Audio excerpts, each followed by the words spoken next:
Kalau lo ngeklik video ini, kemungkinan sekarang itu lo lagi ada di titik di mana lo kehilangan harapan buat sesuatu yang mungkin lagi lo perjuangkan. Mungkin lo ngerasain hal ini karena lo udah berusaha secara maksimal, udah nyoba berbagai macam cara, tapi hasilnya tetap aja negatif. Sampai akhirnya kita jadi capek, ngerasa nggak bisa ngapa-ngapain, dan namanya putus asa gitu kan. Nah kalau udah putus asa kayak gini, apa sih yang bisa kita lakuin? Well, di video kali ini, gue bakal ngejelasin kenapa lo bisa ngerasa putus asa dan apa yang bisa lo lakuin buat mengatasi masalah ini. So, stay tune sampai akhir.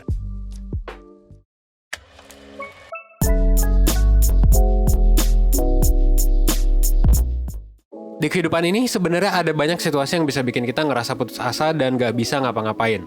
Misalnya selama sekolah atau kuliah, mungkin kita pernah ngadepin pelajaran yang susah banget sampai rasanya kayak mau belajar sekeras apapun tetap aja jelek gitu nilainya. Atau mungkin kalau di situasi pandemi, kita udah usaha gitu kan ngelakuin protokol kesehatan dan lain sebagainya, tapi nggak ngefek ternyata. Karena ya angka kasus COVID tetap tinggi.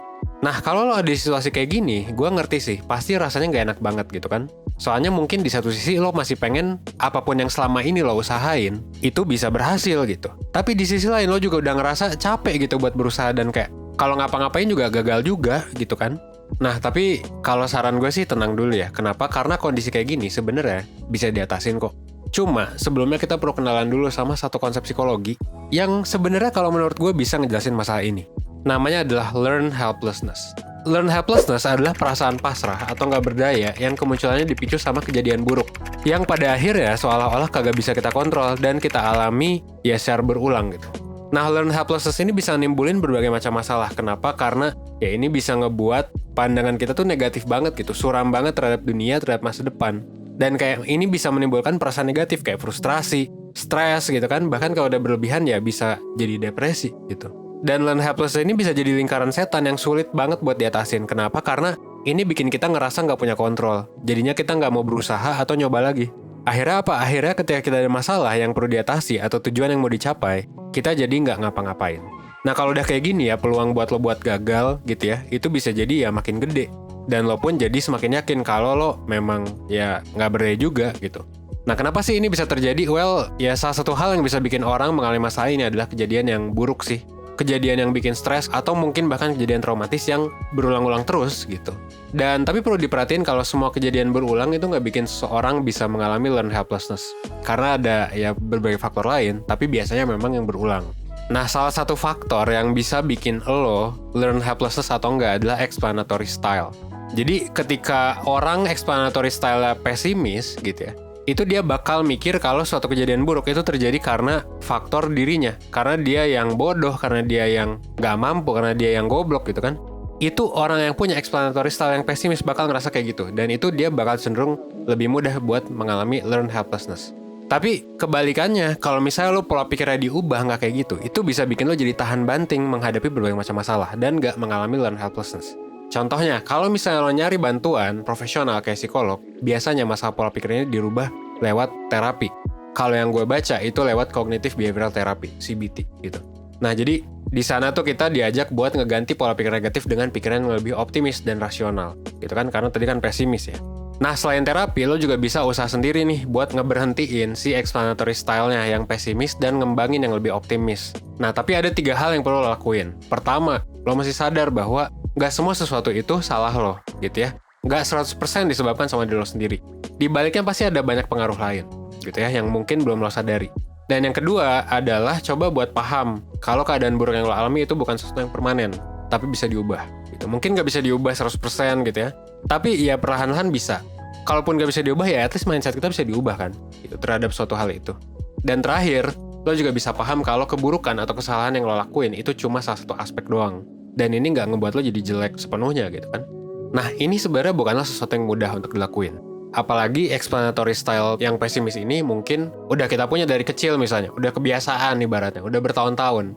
Dan ya basically ini kan bukan hal yang diajarin di sekolah kan. Untuk lu jadi optimis atau lu jadi pesimis gitu kan. Tapi ya memang suatu kebiasaan aja. Ya which is itu juga alasan kenapa 1% ada. Kenapa kita sebagai life school ada ya biar lu dapet nih pengetahuan tentang hal kayak gini. Gitu kan, biar gue bisa sharing, biar mentor-mentor dan psikolog 1% bisa ngajarin, gitu kan. Nah, that's why kalau saran gue, kalau misalnya lo ngerasa bahwa udah susah, gitu ya, dalam diri lo untuk mengubah mindset, untuk kayak bisa jadi lebih positif, sebaiknya lo minta tolong deh, gitu. entah itu ke temen, keluarga, atau support system, untuk bisa ngebantu lo ngambil cara pandang yang lain, atau lo juga bisa ke 1% gitu ya, untuk konsultasi sama mentor kita atau sama psikolog. Kalau misalnya udah parah sih ke psikolog aja. Kalau misalnya lo hanya butuh assessment gitu ya, yang sebenarnya nggak seklinis itu, lo bisa mentoring gitu. Kalau mau curhat ya mentoring aja. Nah, lewat layanan konsultasi di 1%, entah itu mentoring atau konseling, lo bakal dibantu buat mengenali diri dan masalah lo. Karena bukan cuma curhat doang, tapi lo juga dapat psikotes gitu ya, yang lengkap. Lo juga bakal dikasih solusi gitu kan. Dan solusinya bisa jadi dari diri lo, bisa jadi dari ya mentornya juga. Nanti mentor dan psikolog akan ngebantu dengan teknik ya psikologi gitu ya. Kita akan nanya-nanya, kita akan nge-trigger lo gitu kan lewat pertanyaan, lewat curhatan lo supaya lo bisa nyari solusi sendiri. Dan setelah itu kita bakal ngasih tugas gitu ya. Kebetulan gue juga mentor kan di 1%, kita bakal ngasih tugas berupa worksheet yang bakal disesuaikan sama masalah lo. Atau bisa juga ya kalau lo beli bersesi-sesi ya sekalian psikoterapi gitu kan. Kayak CBT tadi sama psikolog. Intinya ya ke psikolog tuh atau ke mentor tuh bukan cuma curhat doang cuy gitu, tapi lu dapat banyak hal lain gitu ya. Bakal beneran dibantu kok buat bisa beneran ngatasi masalah lo. Nah, kalau misalnya lo nggak mau terjebak dalam siklus learn helplessness, saran gue lo bisa langsung klik link di deskripsi atau cek 1%.net buat daftar layanan konsultasi, entah itu mentoring atau konseling. Silakan ya, langsung aja klik di bawah ini. Dan mungkin sekian dari gue soal learn helplessness. Akhir kata gue mau ngutip salah satu quote yang pernah gue denger, yaitu adalah ini. You are likely to fall when you stop pedaling your bicycle. Gitu. Artinya kalau lo mau naik sepeda, ya maka ketika lo berhenti mengayuh ya lo bakal lebih cepat dan lebih mungkin untuk jatuh gitu. So, buat lo yang lagi putus asa, please untuk jangan berhenti berusaha gitu. Kenapa? Karena ketika lo berhenti buat mengayuh, lo justru bakal lebih mungkin buat gagal gitu ya. Mungkin sekian dari gue. Akhir kata, semoga video ini bisa ngebantu lo dan ngebuat lo belajar dan berkembang jadi lebih baik, seenggaknya 1% setiap harinya. Gue Evan dari 1%, well, sebagai salah satu mentor 1%, buat lo yang ngerasa butuh curhat, butuh bantuan, silakan gitu ya. Gue tunggu lo di layanan mentoring atau konseling 1%, oke? Thanks.